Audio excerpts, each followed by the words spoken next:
Kinda. Hey everybody, welcome to Move the Combat. I'm James and here your host Haley. Hey, what's up, you guys? And Kenny.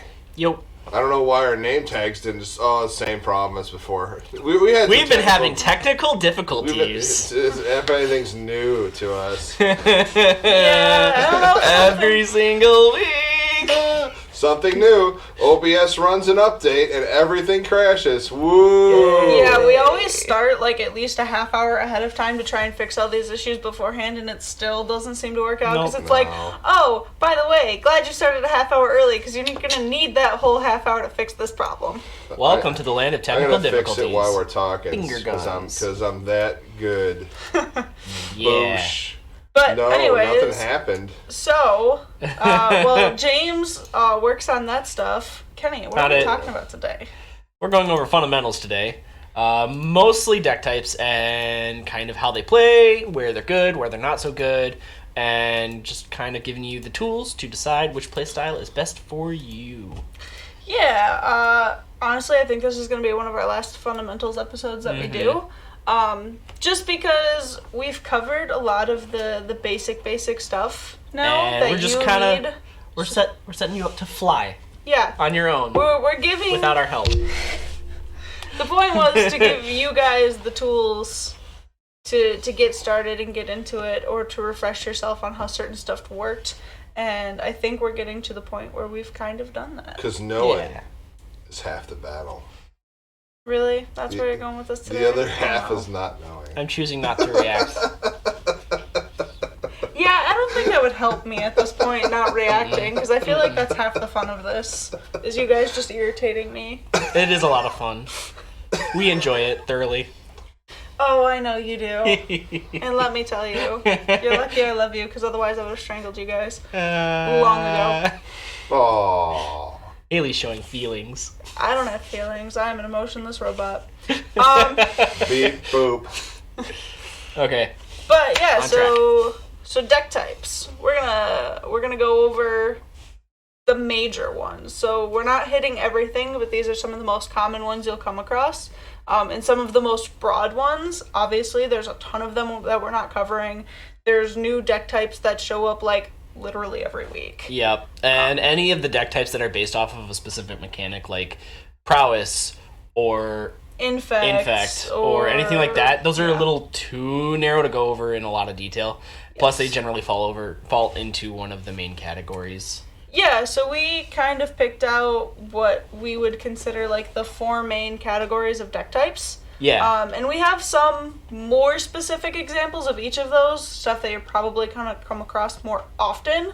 But like I said, we're still speaking in pretty broad terms when it comes to this, just to give you an idea of what's going on. Yeah, they're kind of the 4 main play styles.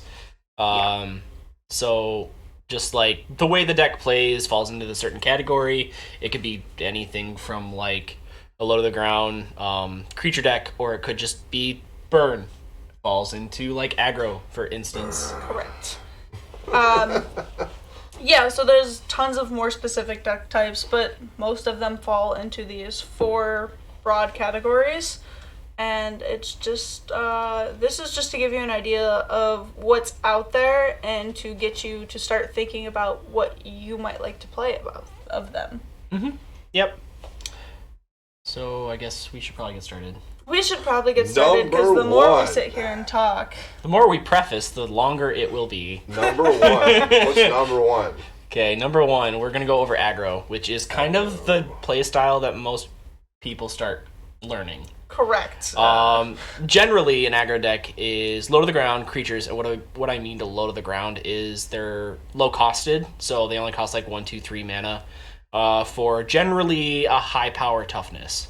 So like a 2 mana 2/3, for instance. Some of it's and that, or then you just play a bunch of them and kill your opponent as fast as possible. Yeah.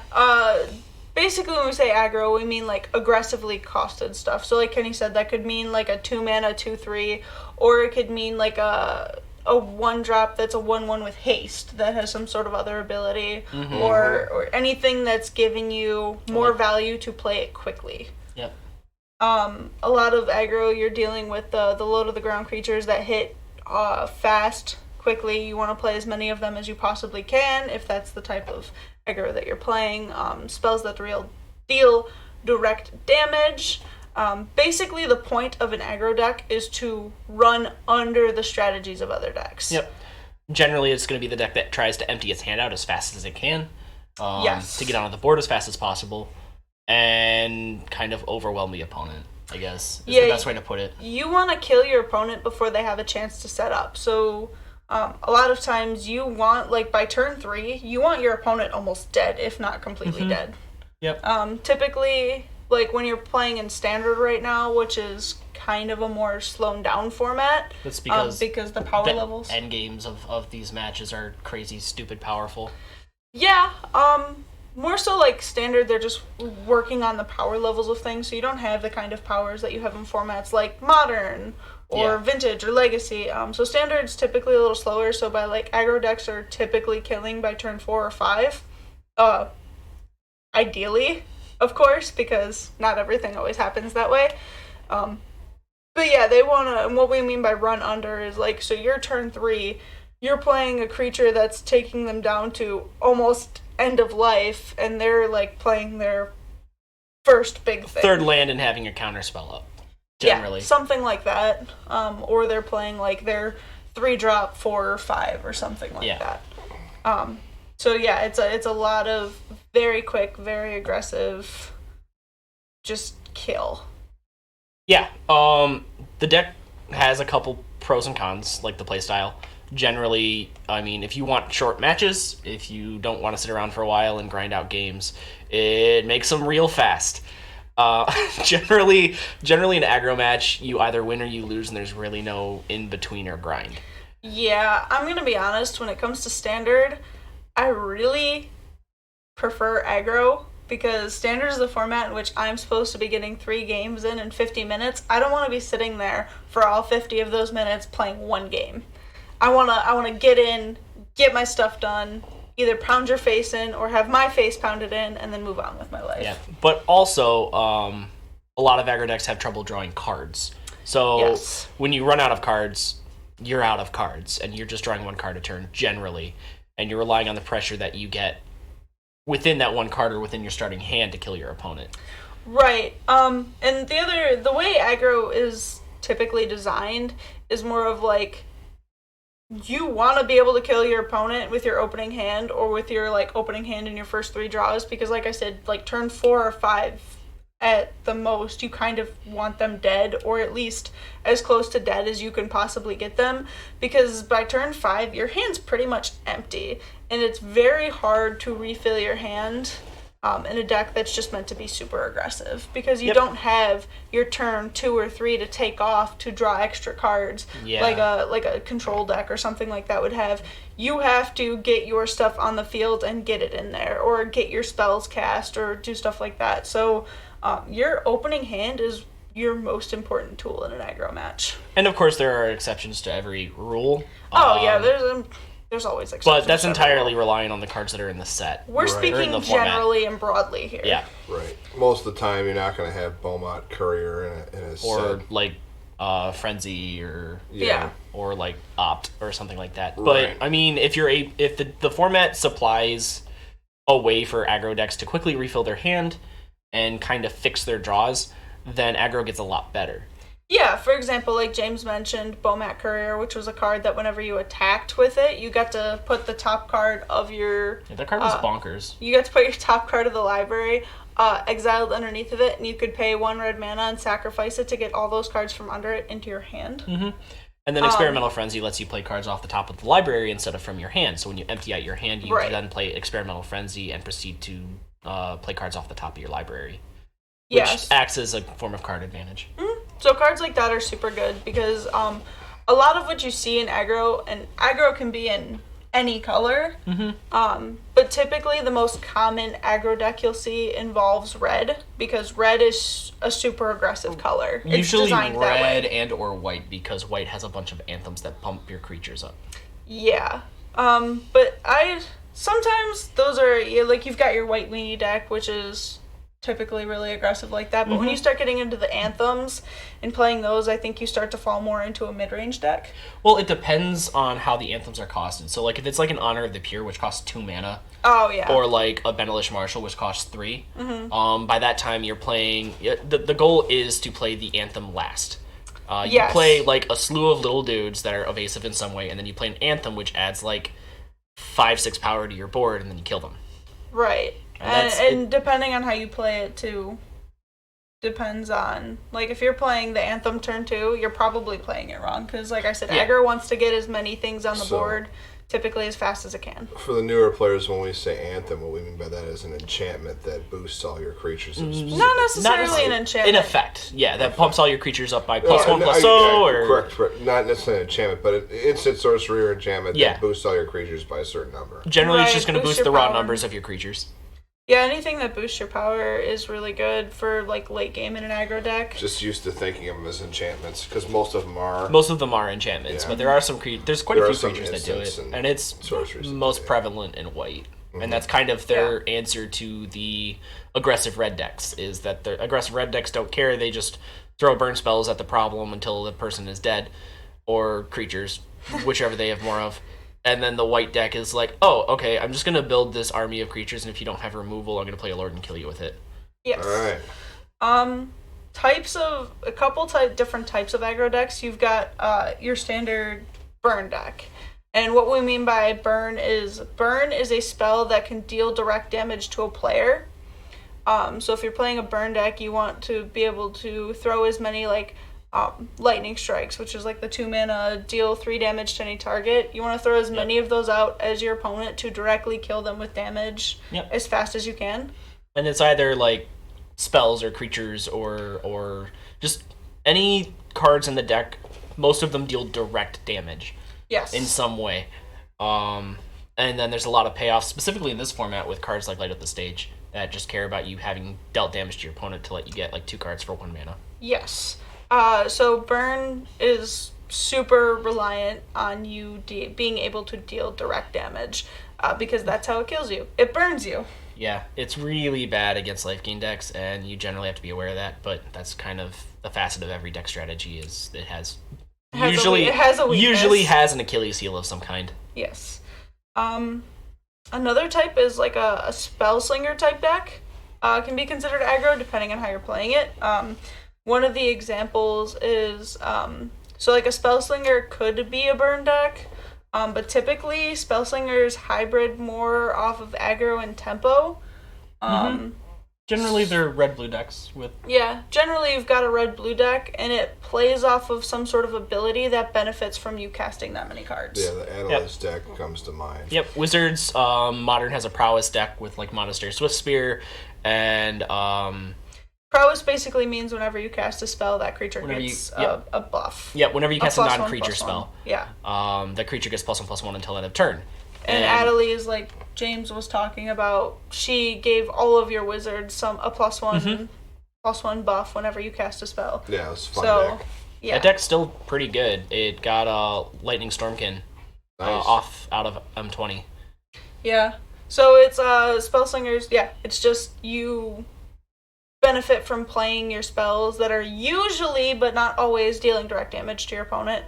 Like Kenny said, typically you can find a lot of them in red-blue. So you've got cards like Opt, where you're scrying a card and drawing a card, and you're getting some benefit from your creatures for doing something like that. Yeah, usually Spellslinger decks are red-blue or red-blue X of any one kind. Usually, aggro decks are generally 2 colors because mana gets hard. It's because 2 colors tends to stay more super consistent. Yeah. And aggro's trying to go fast. Aggro's got to go fast. So they stick to 1 or 2 colors usually. But the deck is like, there's out of the 4 main playstyles, aggro is really good against combo and control. Yeah. Because they just get a little bit of a slower start. So if they don't have, like, their spells generally cost more mana to play, and if you're able to run under them before they can do anything, then they generally just die.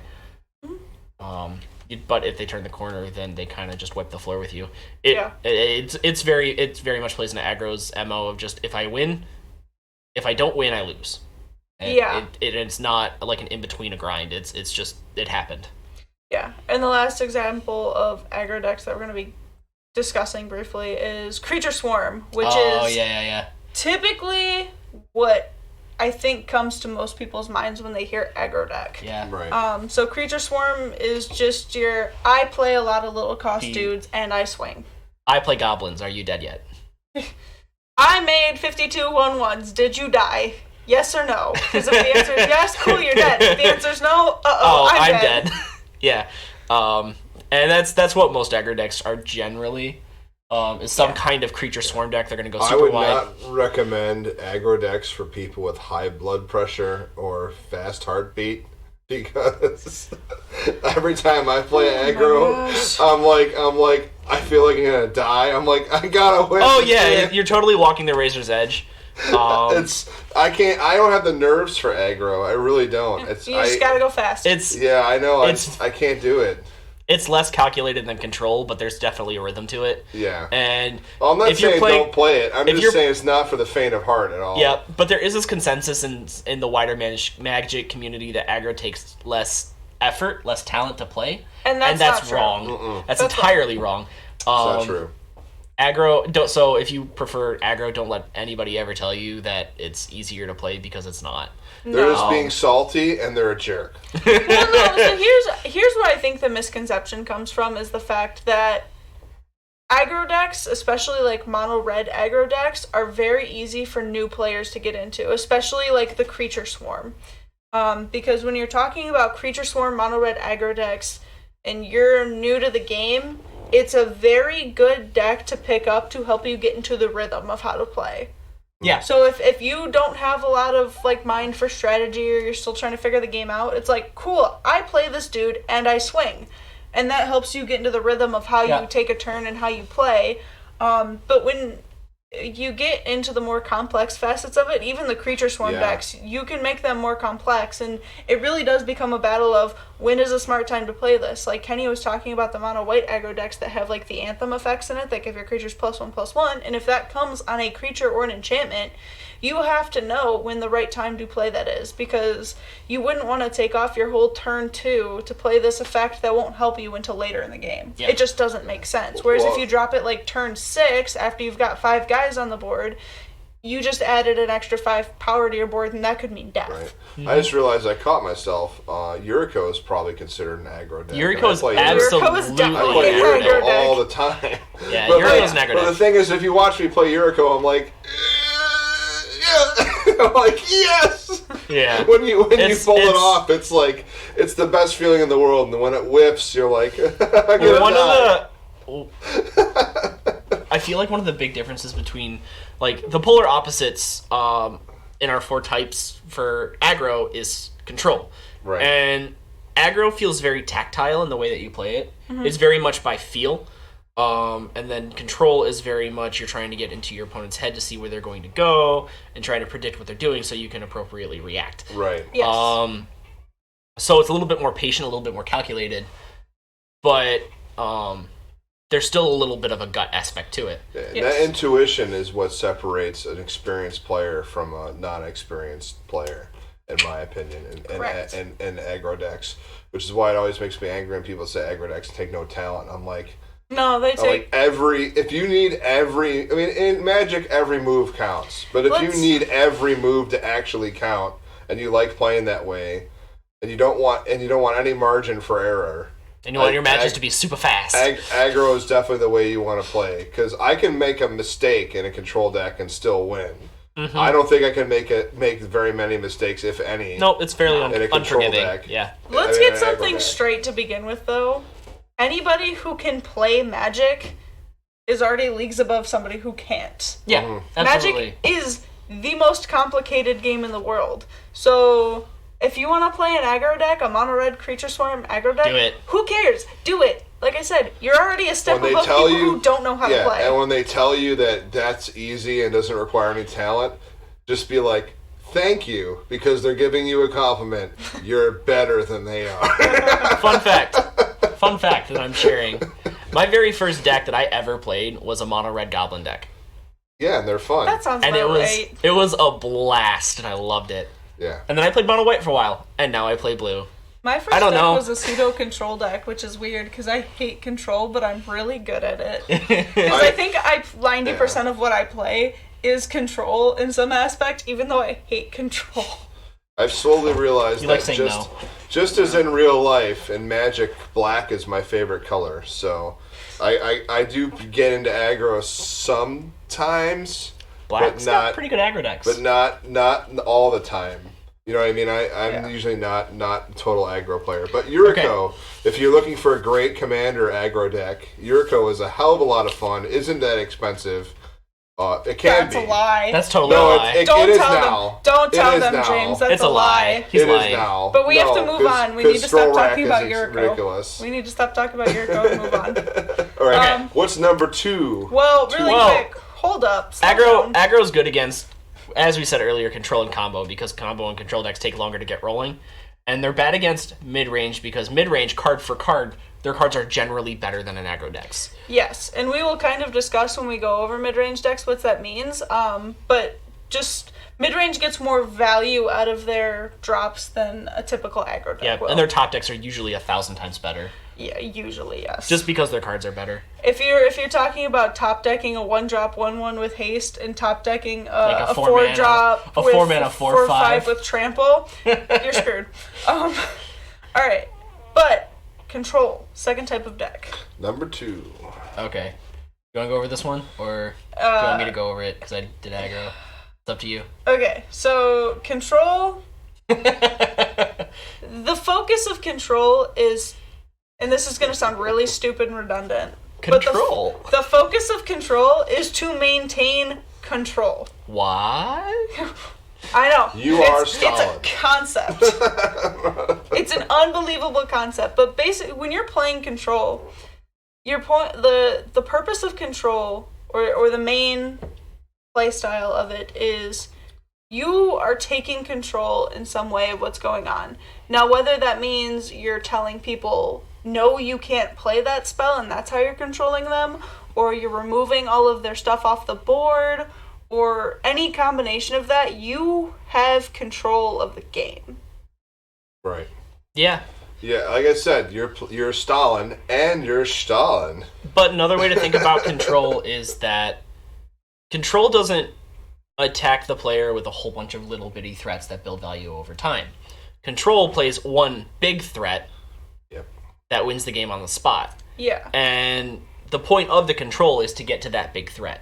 Yeah, control is surviving until your opponent can't play anymore, or you can play that Yeah. that explosive thing. Like it's like getting the Teferi Hero of Dominaria or the Liliana or the So you get this- Chromium. A common mistake I see amongst a lot of newer control players is that they have all these counter spells stacked up and they have all this counter magic or control mechanisms set up, and they have no oomph to just go wham, and like I win. Yeah. And that's the whole point of a control deck is to bring out that I win and make it not dealable. Yeah, so like Kenny said with the Hero of Dominaria, you play that, you make sure that they have nothing that can go against it, and then you get its ultimate off, which is every time you draw a card, you Exile get a to thing. exile a thing. So once you have that emblem, that's almost guaranteed game over. Not always, exceptions to every rule. Same with being able to alt like Liliana is you basically exile or destroy their board. Yeah. Except for all but one like land, one of each card type, including lands. Just setting the opponent too far back to really catch up. And that's what you want to do with control. Yeah. So you've survived to the point where you can play that huge threat. You kept control of things. You counter the spells that needed to be countered. You remove the creatures that needed to be removed. You kept control of their hand size. Basically, you survived to that point. Or with Talrand Sky Summoner decks, you create an ever-increasing threat the more you control the game. Yeah. Which is an interesting play style too, because it's kind of a combination of a big creature swarm and a counter deck. So A huge part to control too is why they don't typically recommend it to new players is because in order to play control, you have to have a really good idea of threat assessment. Yeah. And what I mean by threat assessment is you have to be able to play the cards that you have in your hand based off of what they're playing the smartest way you can do so. So for example, if they're playing just a planeswalker, and you can negate it with a negate, which says counter target non-creature spell, or you could counter it with an ionize, which says you counter any counter target spell and deal 2 damage.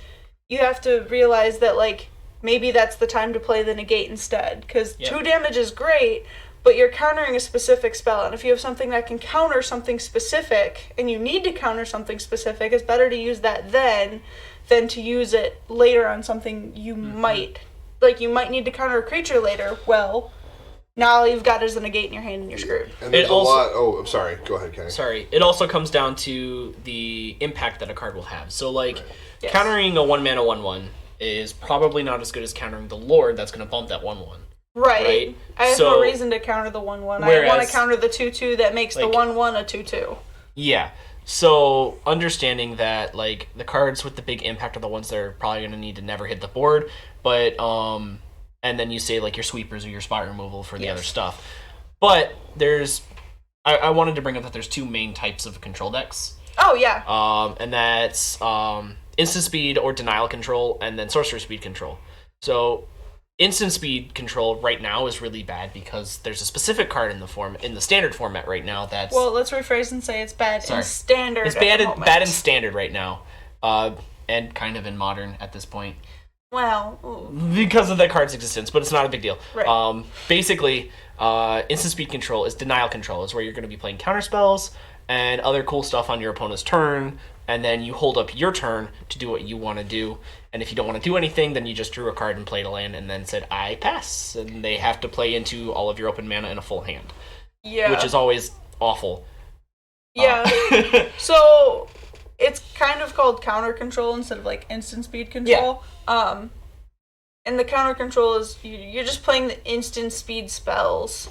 And you're using that as your form of control. Because, like Kenny said, there is also a sorcery speed control, which is called, like, tap out control. And we'll go over that in just a second. But with the instant speeds, like, that's where you're going to find a lot of your counter spells. And you're going to find a lot of, like, your instant speed removal spells. And, like, anything that can take care of something on the spot. Yep, it's very reactive, and yes, it is a very reactive. I feel like in some cases it's a little less forgiving than tap-out control. Yeah, I would agree with you. Just because counterspells are very good, but also very inflexible. I was going to make the point that in order to play that type of control too, you need a lot of synaptic knowledge, and what I mean by that is you need to know a significant portion of cards that can be played. You need to know the types of decks people are playing.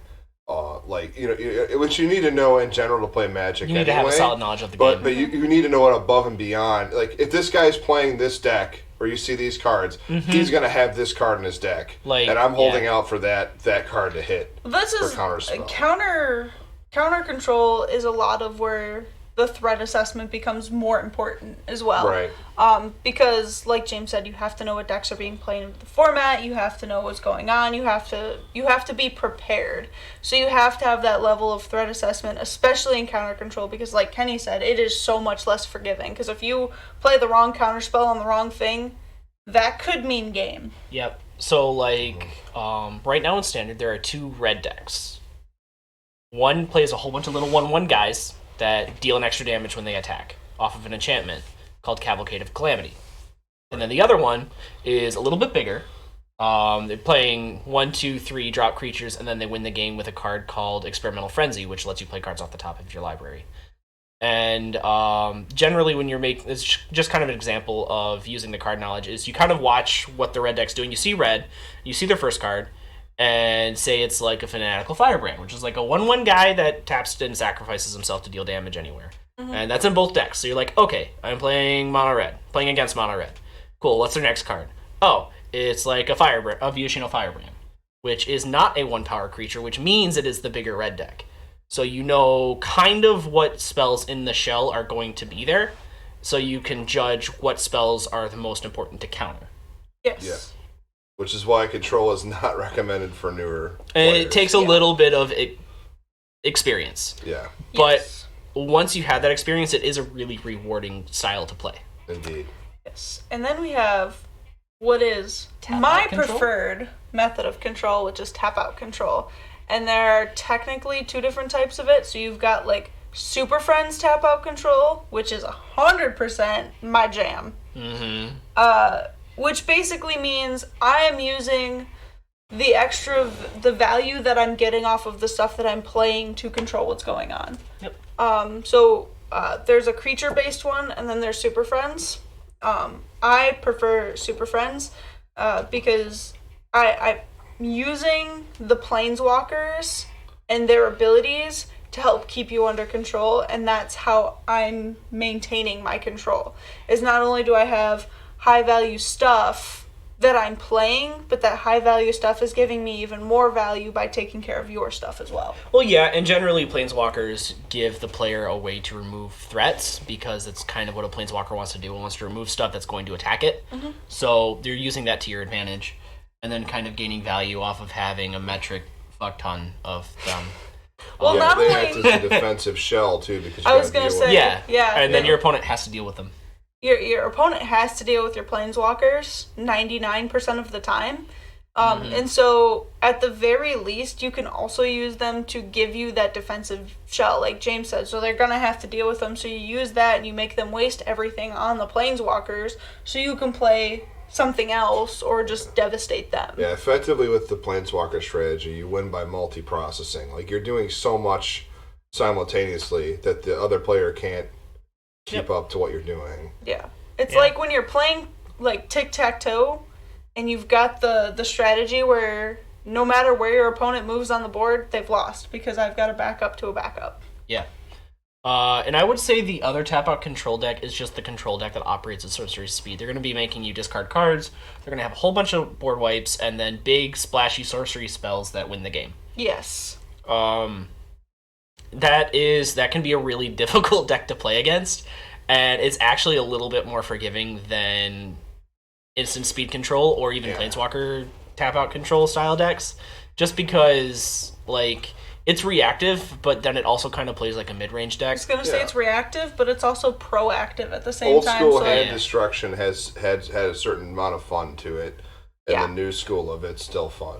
It's really good, too. Yeah. Yeah, so like when you're playing hand disruption, which is a form of it, you're making your opponent discard their cards. So you're making their hand and their card pool that they're pulling from much smaller.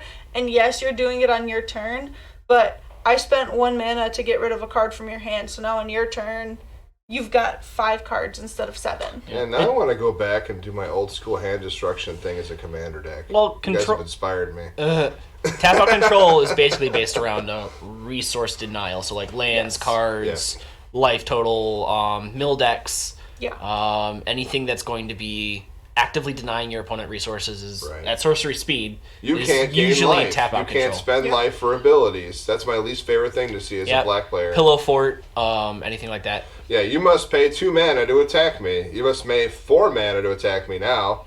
Or like whenever a creature attacks me, sacrifice it, all that fun stuff. Yeah. Propaganda. So control tends to be pretty good against mid-range and combo decks, and that is primarily because they have the counter spells to deal with it. They have the means of, like, for the combo decks. Combo decks rely heavily on, like, 2 to 3 cards to be able to make things function. So if I tell you no to one of those cards and I make sure you don't have those cards, well, now your combo is not going to go off.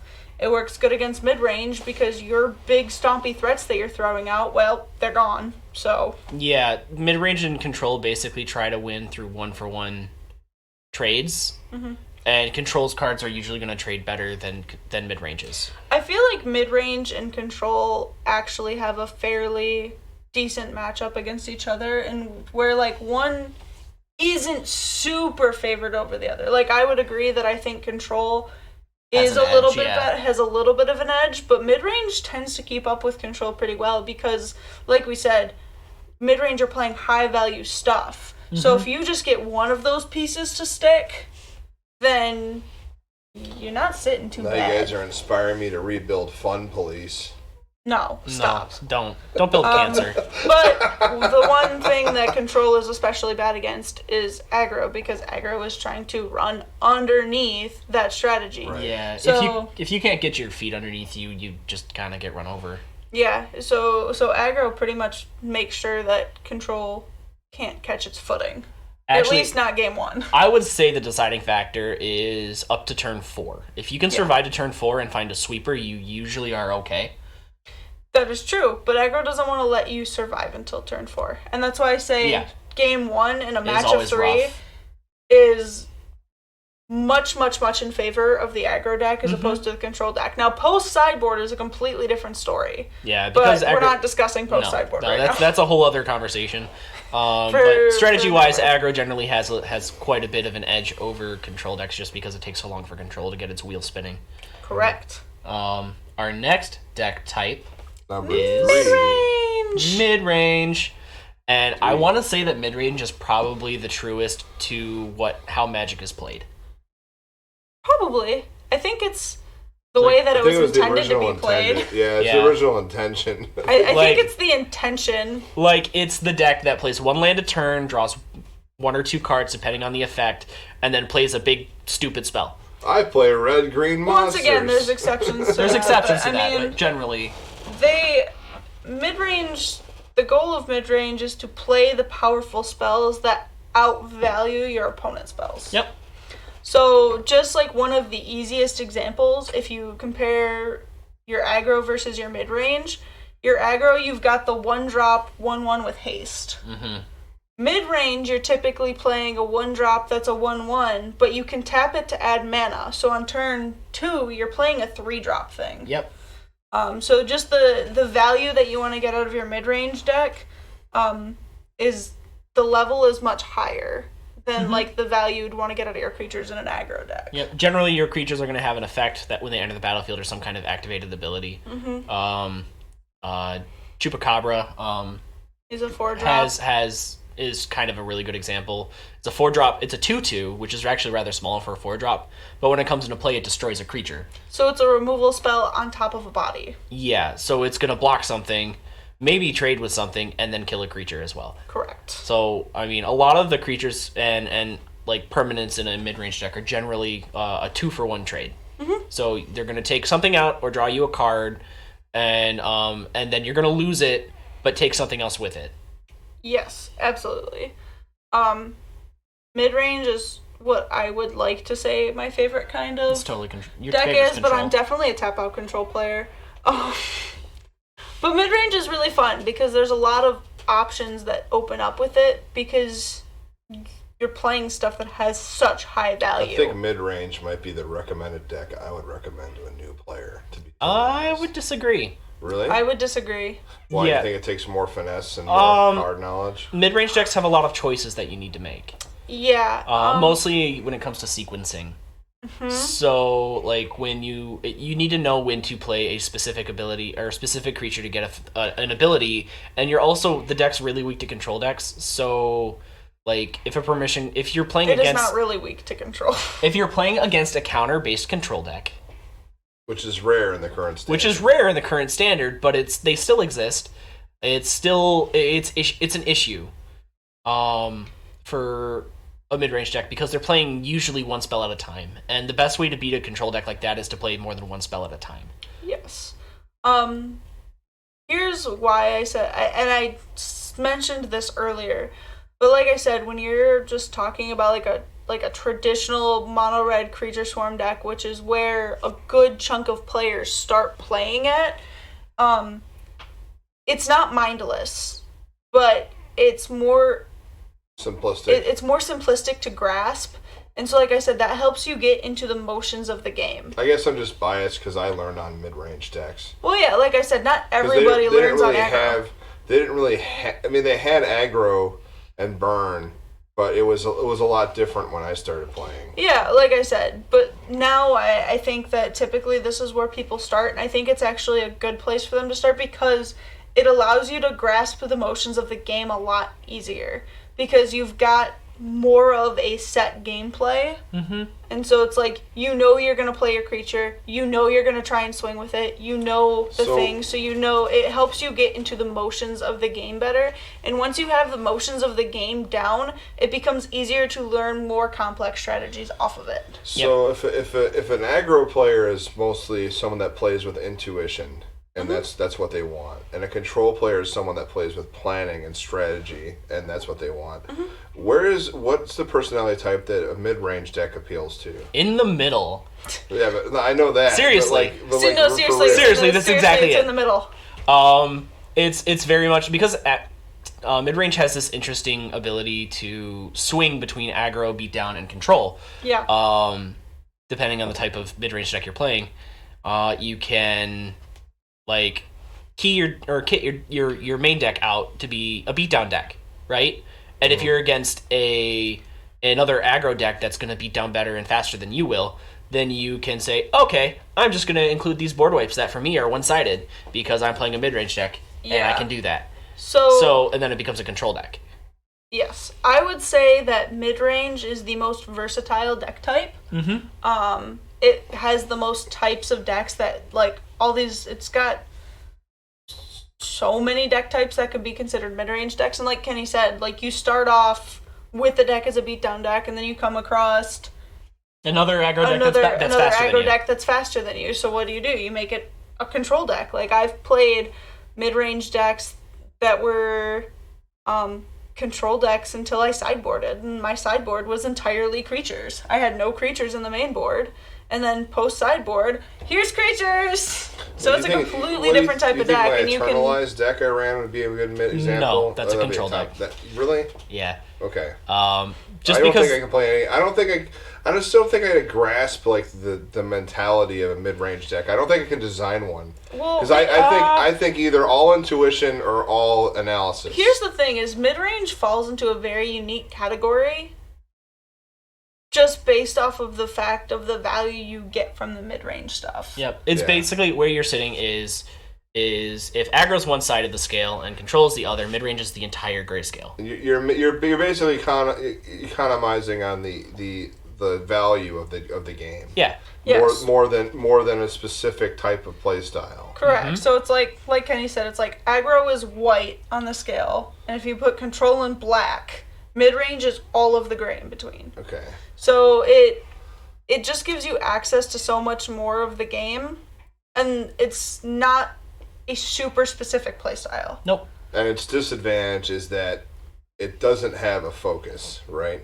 Yeah. Yeah. That's the you could say that. Yeah, it's mid-range decks are generally tied to one spell a turn, and they're generally kind of like, it's hard to build a good mid-range deck easily. Period. But it's easily. Well, it's hard to build it easily. It does take a lot of thought process, and I think that's kind of where, like I said earlier, where like control might have a little edge against it, but I think mid-range, because of the everything that it has access to, its strength what you're is doing, adaptability. Its weakness is versatility. lack of decisiveness. Yes. Both the pro and con of mid-range decks is that they're so versatile. Right. The fact that they are so versatile allows you to do so many things with them, and they can handle so much, and that you can basically do whatever you want with them. But that versatility is also their downfall, because you're wide open in strategy. Yeah. You've got a strategy for so many things that you don't. I like that you don't have a specific thing. I like to think of it in terms of like mech games, like your aggro decks, your really fast bipedal machine gun mech, and your control deck's your big tank that shoots a big lob off once in a while, and then your mid-range deck is like the gun and shield, Gundam stereotypical random mech. I know that makes no sense, but it's I guess that's actually how I visualize the decks. The fourth one is the one that I have trouble comprehending what the difference is between it and a mid-range deck. So maybe you guys can help if it's the type of deck. When we get there, we'll explain it. But we gotta finish mid-range first. Yeah. You're getting ahead of us. So there's a couple different predominant types of mid-range Archetypes, decks. I want to say. Yeah, it's more of an archetype, yeah. The first one I want to go over because it's my favorite type of deck to play. As long as you can actually explain it right this time. I will try to explain it right this time. I have a one-sentence explanation for this, and you're going to go on for a paragraph. Anyway, the first archetype that we're going to try and explain is called Tempo. And it's effectively just a deck that messes with the timing of the game. It could be in a number of different ways. It could be just like bouncing creatures to slow down an aggro deck's clock, or playing creatures to speed up your clock against your opponent. I thought the fourth type of deck we were going to talk about was a tempo deck. No. I have no idea. Oh, no. No, Tempo's a mid-range deck. Yeah, it's totally a mid-range deck. Because I hear those terms used interchangeably, and I'm like, what's a tempo deck? So continue, Kenny, because I honestly don't understand what tempo Generally, deck is. Generally, Tempo's a mid-range deck that leans a little bit more into the control aspect of the game. Yes. Okay. It usually has some blue in it. You're already overcomplicating it. But basically, Let's hear Haley's explanation. It's a mix of creatures and instants and sorcery spells, and all of it kind of affects the game, affects the opponent and yourself in a way that it either speeds you up or slows your opponent down. To oversimplify what Kenny just said, a tempo deck is a deck in which you play more or less one spell per turn that plays into your next turn. So your turn 1 play goes into your turn 2 play. Your turn 2 play goes into your turn 3 play. You're layering a strategy, and on top of that, like Kenny said, you want to have your mix of spells in there as well. So you're only playing typically one thing per turn that is not only progressing your board state, but that it's allowing you to hold mana up for things like counterspells. Makes sense to me now. Now it's all clear now. Okay, I understand now. Because people use those terms interchangeably, and I'm like, okay. No, they're not interchangeable. No. Yeah, and they're not interchangeable. Right, and that's... Tempo is very specific. Yeah, I hear people throw that word around a lot. What's the next major archetype of another major archetype of a mid-range deck that you will find a lot is Reanimator. Yeah. And Reanimator style looks to your graveyard to add resilience. Yep. Also kind of a way to cheat out creatures that come out earlier than they should. Yes. So there's a lot of discard effects sometimes, along with putting creatures directly from the graveyard into the battlefield instead of to your hand. Correct. Also other ways to get instants and sorceries, enchantments, artifacts back, just because you can. I've only played one, strangely, even though I love black, I've only played one Reanimator deck ever. Reanimator deck is anything that predominantly uses your graveyard to extend your hand or playing field. So Kess would count as a Reanimator of sorts. Absolutely. Of sorts, yes, yeah, absolutely. Okay. So Reanimator just loves your graveyard. Yep. You're predominantly dealing with it in black a lot. Just because black has a lot of the death effects and the bring back effects, and green usually is a really predominant one. But you want to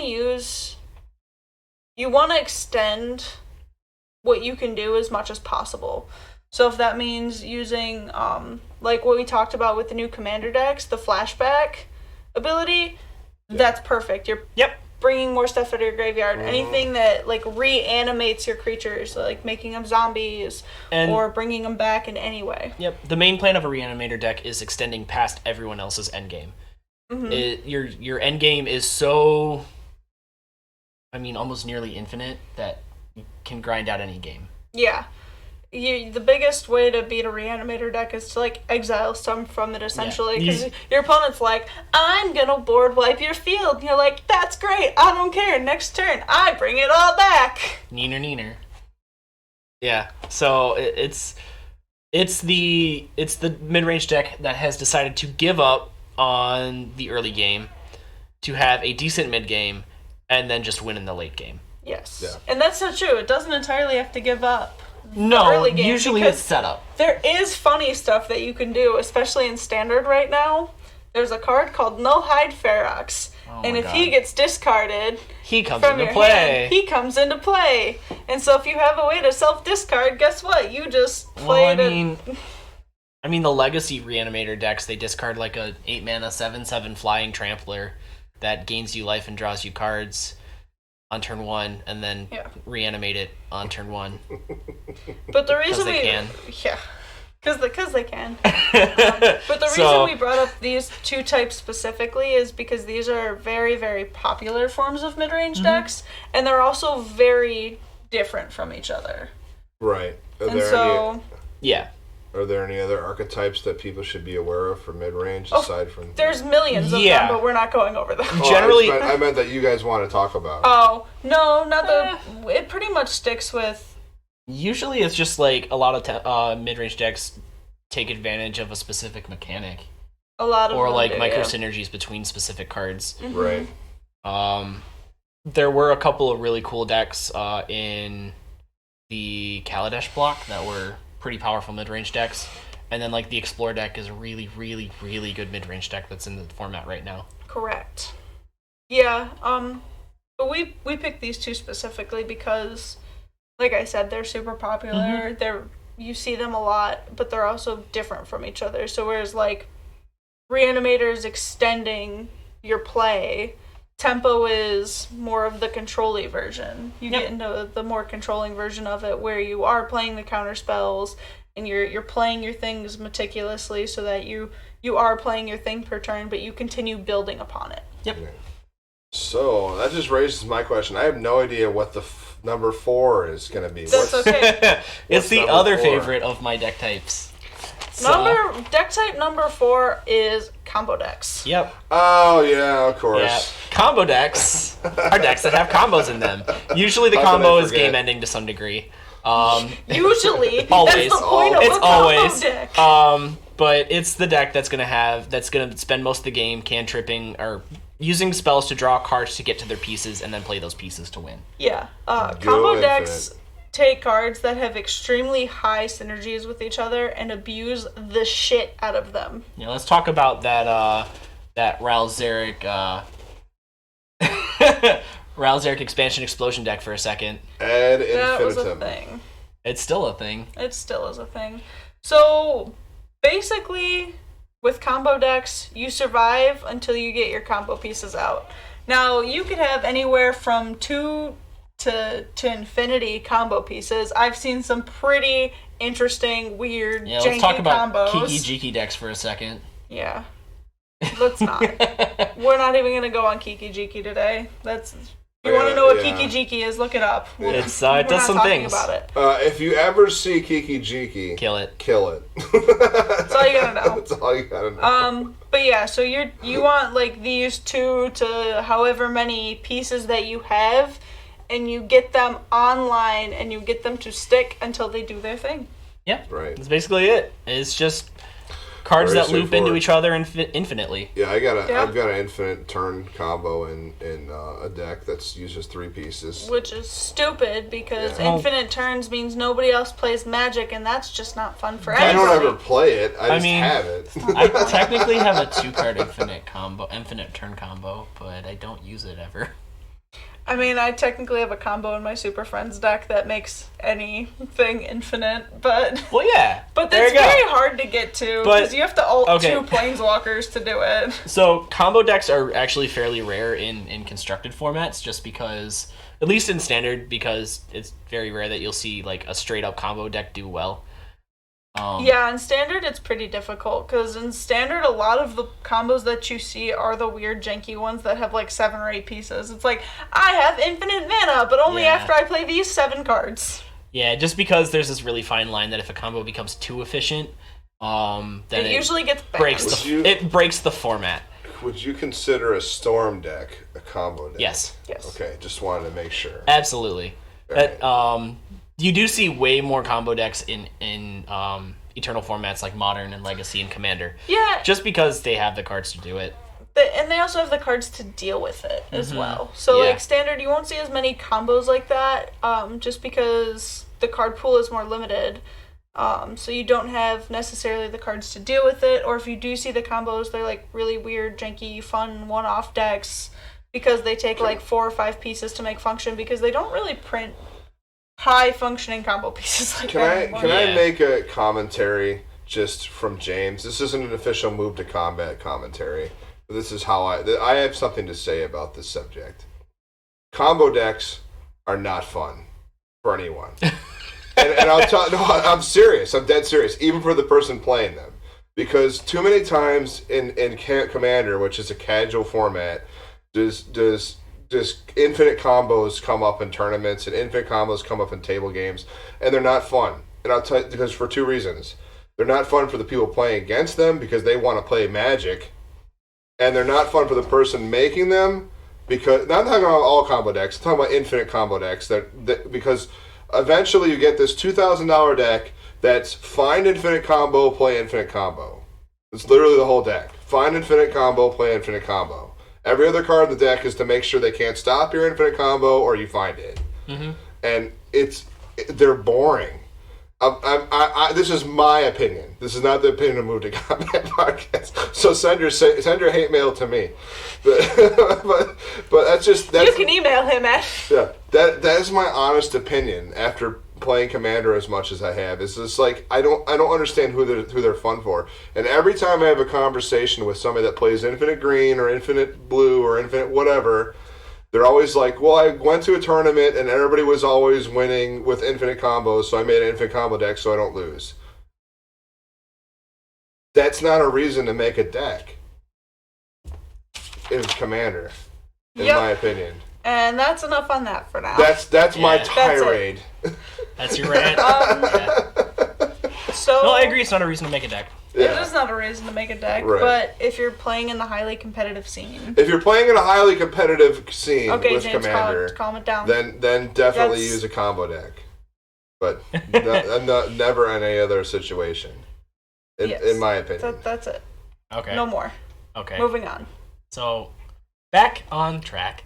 Combo decks are kind of similar to control decks. They want to survive. Yes. Until the end game to get their combo. Mid or end game, depending on when it needs to take place. But they're really good against mid-range because mid-range takes a little bit to get rolling. Mm-hmm. And gives them a little bit of time to set up. They have a higher chance to be able to do it against mid-range because mid-range is taking their first few turns to set up. So while they're taking their first turns to set up, you are also taking your turns to set up. Yep. So it's got a little bit of a better quality against that. But it's bad against aggro and control because aggro applies too much pressure. And way too much pressure. And control just has the ability to deal with it. Control has the ability to say no. Yeah. Bye-bye your important combo piece. And that's generally why control or combo decks don't generally do too well. There is a combo deck in the standard format right now that's kind of scary. No, it's not, because you don't see it anywhere. It's not scary at all. but there's the it. existence of cards like Teferi Time Raveler make it just make it not as good. Yeah. But yeah, so that's our deck types for today. That's our deck types. That's deck types. That's the majority. We do have news, though. We do have plenty of news. We have news. We have news, and it's more fun than talking about deck types. Yes. So this is going to play a little bit into what we're talking about next week. As some of you know, spoiler season started today. I'm super excited for Throne of Eldraine. It's storybook flavored, and that makes me so happy. I want it to be enchantment based. Super excited for this stuff. Spoilers did start coming out today, but we are adults with jobs, and trying to throw something together for spoilers tonight would have been very difficult, to say the least. So we will be starting spoilers next week, and we will probably spend the next 2 weeks doing them because that's typically how long spoiler season lasts. But after that, we'll have our pre-release thing. Yes. But as a nice little relief to After Fundamentals, because, well, it is good to know this information and it's cool to have and have a reference for it. It is a lot of learning and it's a lot of us talking at you and teaching. So we're going to have a little more fun, lighthearted conversation, especially after James's tirade about combo decks. My personal hatred of a certain deck type. They released to us the next year's worth of Magic sets that we're going to be playing, and we're going to talk about them a little bit because they didn't give us a lot of information, but some of them we're really excited about. I'm excited and then not excited, but kind of excited. It's a range of emotion, but we're gonna talk on them and speculate a little bit because we can. Yeah. And it's our podcast, and if you don't like it, subscribe. subscribe. Tell us how much you hate us. Tell on a us daily how much basis. you hate it. It's the Howard Stern effect. Most people watch Howard Stern to hear what he's going to say because they hate him rather than they like him. So hate us. Please give us your hate and love. I'm not prepared for this. Okay. So the first one. We're going back to Theros. We're going back to Theros. I don't know how to feel about this because Theros had such a concise ending. Can I just say, I told you so? You just want Can Elspeth I just back. say I told you so? You just want Elspeth No. They're going to resurrect Elspeth. Oh, yeah. No. Oh, yeah, so it's called that's happening. Theros Beyond Death. We're in Theros' underworld, where Elspeth has been roaming, because nobody ever truly dies in Theros, because Greek mythology. But can I just say, I told you so. I called this year. So this year, at Magic Fest, which is what they call Grand Prix now, instead of having Gideon on the sign, because Elspeth, wasn't Gideon died, Yeah, they had Elspeth. they had Elspeth. Why would they put Elspeth there when she died years ago and they're trying to make us forget about her?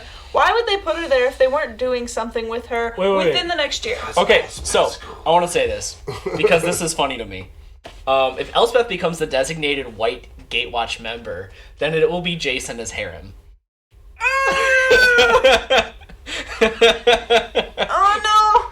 Because it will be Jace. You had to and go then there. All the other characters, all the other main 5 characters are Chandra, Nissa, Liliana, and Elspeth. I just knew it though. When I saw this sign, I got so excited and my brain started speculating the hell out of it, because why would they put a character that has also been dead for years on this sign unless they intended to do something with her, because it just didn't make sense. Well, I've in my always brain. found Elspeth. You could have cooler. used a Johnny. You could have used any other white planeswalker that's currently in the thing, but they chose Elspeth and they did it on purpose. She's a cool character. She's a cooler character than Gideon, in my opinion. Well, Gideon's a Chad. Gideon's just Chad. Yeah. He's Chad.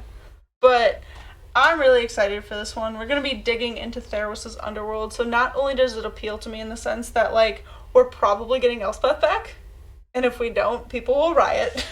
It'd be cool if we get to revisit or visit some of the Greek death myths. Yeah, but I was going to say also, with the whole Greek mythology and the death myths and stuff, I am super interested in like seeing Sisyphus what and Orpheus. Wizards has to do, or Wizards is going to do with that. But they explored Greek mythology so thoroughly with Theros block.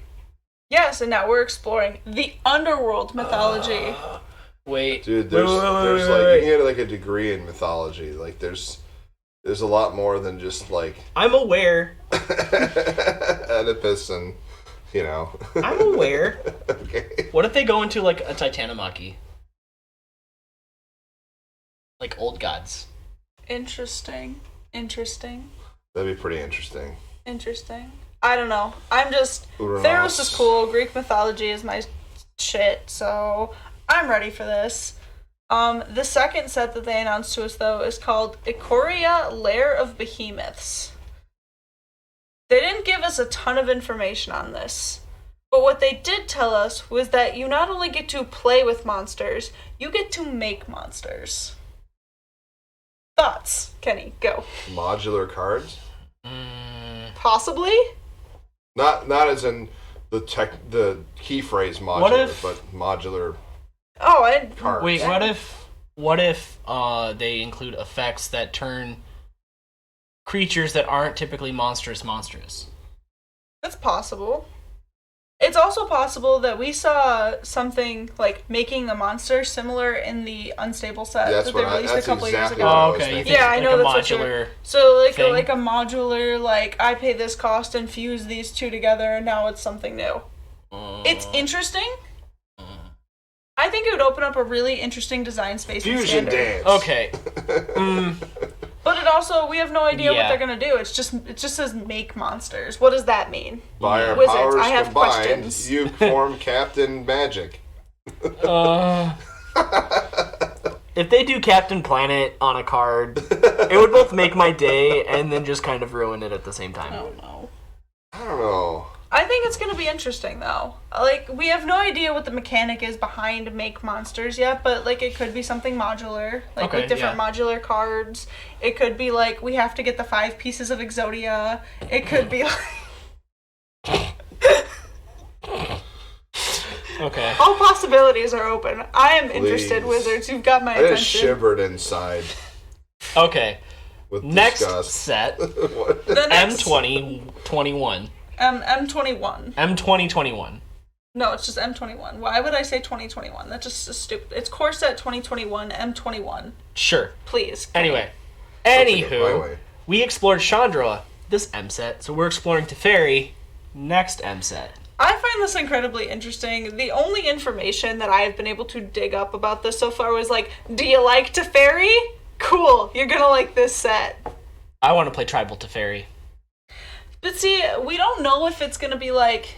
It could be like Tribal Teferi, like they did with Chandra, or we could finally be going back and having Teferi like explore and make up for making his hometown disappear years ago. Yeah, what if we go back to Zalfir? That'd be cool. It'd be super interesting. We could go to Zalfir. We could do a lot of things. I am very interested to see how they do this, and I'm also interested to see how this carries forward. Is every year's core set gonna be a new character? What if we get a Teferi flip card? Like he's a creature, then he's a planeswalker. That would be interesting. I'm into it. There's a lot of possibilities that they could do here, and I'm super interested to see. And like I said, and what this means for future, because like obviously they did a Nico Bolas set, and that was successful. They did a Chandra set, that was successful. Now we're gonna do a Teferi set. Mm-hmm. The possibilities are pretty open. Yep, it's it could be really good, or it could make everybody even more sick of Teferi, because Teferi is fairly prevalent. Reprint in the current standard format. Hero reprint. No, please no. I don't think they're ever gonna reprint Hero into standard. Once it's gone, I think it's gonna be gone. I'm so happy I have a playset. Next is Zendikar Rising. So we're going back. This is the last and 4th set for next year, Zendikar Rising. I predict Nis is gonna die. No, I predict Omnath will get his 4th color. I can hope. I knew you'd say that. She won't. She'll find Ashaya and win through Shonen powers. Ashaya, where'd you go? Ashaya! Oh, Ashaya, I found you! Oh, goodness. That video's fantastic. If you guys haven't seen it, what was it called? It was not to plug other channels, but Tolarian Academy is hilarious. It's very good. It's Tolarian Community College. It's the Nissa office hours. Yeah. It's a funny video, and we make fun of it on an almost daily basis. It's fantastic. Tolarian Community College. Go watch it. Guys, great. But, that being said, so they're telling us it's Zendikar without the Eldrazi, which is interesting, because we've never had Zendikar without the Eldrazi. The first set of the first Zendikar block did not have Eldrazi. Yeah, but it had things in motion. Yes, but there was no Eldrazi. That's fair. I want to see the Eldrazi versus, Never mind. Just pit him up against Urza. He's like a floating head. He'll win. I would be interested to see, because as of right now, too, it's been highly speculated that the Eldrazi storyline is not over, and it's one of the next things that now that the Nico Bolas storyline is over, that they were going to be exploring. I thought it was going to be the Garruk thing. Well, yeah, because we definitely got a Garruk today, and we're definitely not going to talk about that. That's what I want to see. Eldrazi versus Phyrexians. Yeah. On Mirrodin. Point being or New Phyrexia, anyway. Oh my god, that'd be fantastic. Eldrazi versus New Phyrexia. Oh god, no. I want to see that so bad. Yes! Point being... Elish Norn. I'm sorry. Shut the fuck up, Kenny. We're talking about this specifically. But the Norn slays. I don't care. Perfected Norn James, Max versus evil Eldrazi deities. Good night, everybody. Okay, we're done. Tangent ended. Tangent is over. That's it. Good night. Move to combat is over. Have a nice night, everybody. I'm done. So Zendikar Rising, we're gonna see Zendikar without the Eldrazi, and as Haley said, no, Haley's done. We've been told that, or it's been hinted. It's highly speculated that the Eldrazi storyline is not over yet. So this says it's Zendikar without the Eldrazi. And we do know that the Eldrazi have been trapped again. Yeah. So they're trapped somewhere. But it was also hinted at the fact that the Eldrazi that we know and have seen are not the actual Eldrazi. They're just figments. Titans. They're just, like, puppets for the Eldrazi Titans. So I think it'd be interesting if something like that came into play, where it's like, yes, we don't have these Eldrazi, like, puppet Titans anymore, but, like, the actual Titans themselves are like... No, they're just, like, forces of nature. Listen, we're here to fuck shit up.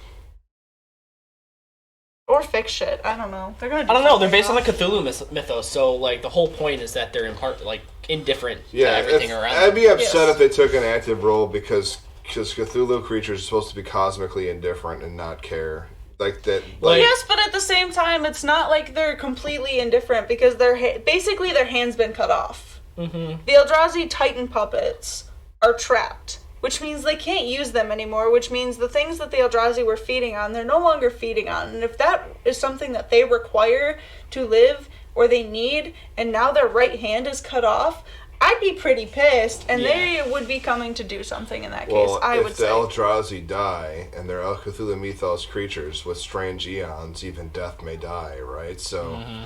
They'll come back anyway as There's something also worse. Speculation that the Wanderer is one of the Eldrazi Titans. Yeah, have we talked about that in the show? I don't know if we talked about it on the show, but we've definitely talked about it. Kaylee has this theory that the Wanderer is Emrakul.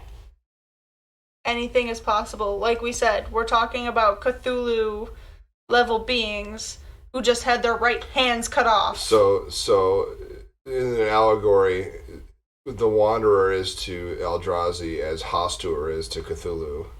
Potentially. Like, or whatever. It's not Hastur, whatever the Nyarlathotep.